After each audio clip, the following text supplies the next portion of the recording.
এই দাওয়াতি কাজে যেতে হলে আমাদেরকে উত্তম আচরণ করতে হবে। আপনার যার কাছে যাচ্ছেন তার সাথে সদাচরণ করতে হবে।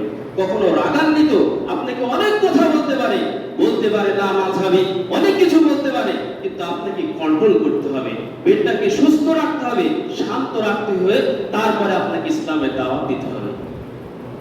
আর এটা যদি আপনার একমাত্র আল্লাহর সন্তুষ্ট উদ্দেশ্যে করতে পারেন, তাহলে আপনার পরকালে বিনিময় পাবেন ইনশাআল্লাহ। এখন আসুন যে আমরা তো মানুষ, আমাদের দ্বারা পাপ হতে পারে। এই সম্পর্কে আল্লাহ তাআলা কি বলেছে?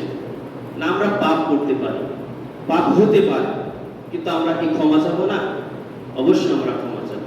এ সম্পর্কে আল্লাহ রাসূল সাল্লাল্লাহু আলাইহি সাল্লাম বলেছে, তিরমিজির 3540 নম্বর হাদিস, হাদিসের মান সহিহ হাদিস, আনাস ইবনে মালিক রাদিয়াল্লাহু তাআলা হতে বর্ণিত। তিনি বলেন, ক্বালা সামিতু রাসূলুল্লাহ সাল্লাল্লাহু আলাইহি সাল্লাম ইয়াকুল, তিনি বলেন যে রাসূল সাল্লাল্লাহু আলাইহি সাল্লাম বলেছেন, ক্বালা আল্লাহু ইয়া ইবনে আদম, তিনি বলেন যে আল্লাহ তাআলা বলেন, এটা হাদিসে কুদসি, হাদিসটা অনেক বড়, আমি শুধু আপনাকে বাংলায় বরাদ বলি যে আল্লাহ তাআলা বলেন যে হে আদম সন্তান, তোমার যতই অধিক পাপ হোক না কেন, তুমি যদি আমি আল্লাহ তাআলার কাছে ক্ষমা পাওয়ার আশায় যদি কি করো, ক্ষমা চাও, তাহলে আমি আল্লাহ তাআলা তোমাকে ক্ষমা করে দিব, কাউকে পরোয়া করব না।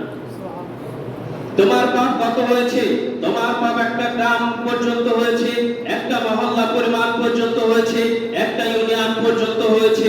তারপরে তুমি যদি সে রাতের আধারে কোনো সময় যদি আমি আল্লাহ তাআলার কাছে যদি ক্ষমা পাওয়ার আশায় যদি বলো, হে আল্লাহ তুমি আমাকে ক্ষমা করে দাও, আমি তোমাকে ক্ষমা করে দেব, কাউকে আমি পরোয়া করব না।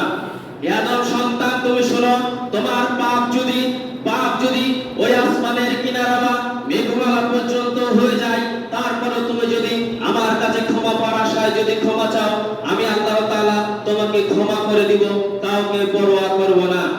তারপরে আল্লাহ তাআলা আবার বলছেন, হে আদম সন্তান, তোমার পাপের পরিমাণ যদি পৃথিবী পূর্ণ হয়ে যায়, কোথাও রাখার জায়গা নেই, তারপর তুমি যদি কি করো, আমি আল্লাহ তাআলার কাছে ক্ষমা চাও, একনিষ্ঠভাবে ক্ষমা চাও, তাহলে আমি আল্লাহ তাআলা তোমাকে ক্ষমা করে দিব।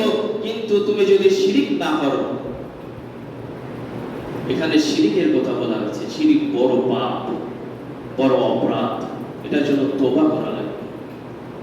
তাহলে আল্লাহ তাআলা আমাদেরকে কত সুন্দর পুরস্কার দিয়ে দিচ্ছে রাসূলের মাধ্যমে, আমরা কখনো নিরাশ হব না।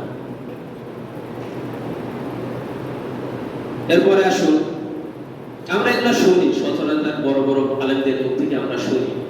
আমি ছোট মানুষ, তারপর আপনাদের সামনে বলছি, আমরা যে পাপগুলা করছি, আল্লাহ তাআলা যে ক্ষমা করে দিলেন, এই পাপগুলা কোথায় যাবে? আল্লাহ তাআলা পাপগুলাকে কি করবে? এবার আল্লাহ তাআলা বলছেন সূরা ফুরকান, আল ফুরকান অধ্যায় 25 আয়াত 70 নম্বরে আল্লাহ তাআলা বলছেন যে ইল্লা মান তাবা ওয়া আমানা ওয়া আমিলা সলিহান, যে ব্যক্তি কি করেছে, যে ব্যক্তি তওবা করেছে এবং ঈমান আনয়ন করেছে এবং সৎ আমল করেছে, তওবা করছে, ঈমান আনয়ন করেছে এবং সৎ আমল করেছে, আল্লাহ তাআলা বলেন ফাউলাইকা ইবাদুল্লাহু সাইয়্যাতিহিম হাসানা, তাহলে তার যে অপরাধগুলো করেছে, যে পাপগুলো করেছে, এই পাপগুলোকে আমি নেকি দ্বারা পরিপূর্ণ করে দিব। তাই আসুন, আমি আর সময় নিচ্ছি না, সকলকে অনুরোধ করব, আমরা যেহেতু দাওয়াতি কাজ করব, একটু আল্লাহ বিরুদ্ধ অবলম্বন করে সদাচরণের মাধ্যমে, উত্তম আচরণের মাধ্যমে আমরা একজনকে দাওয়াত পৌঁছে দেওয়ার চেষ্টা করব ইনশাআল্লাহ। এবারে আমার বক্তব্য এখানে শেষ করছি। আসসালামু আলাইকুম ওয়া রাহমাতুল্লাহি ওয়া বারাকাতুহু।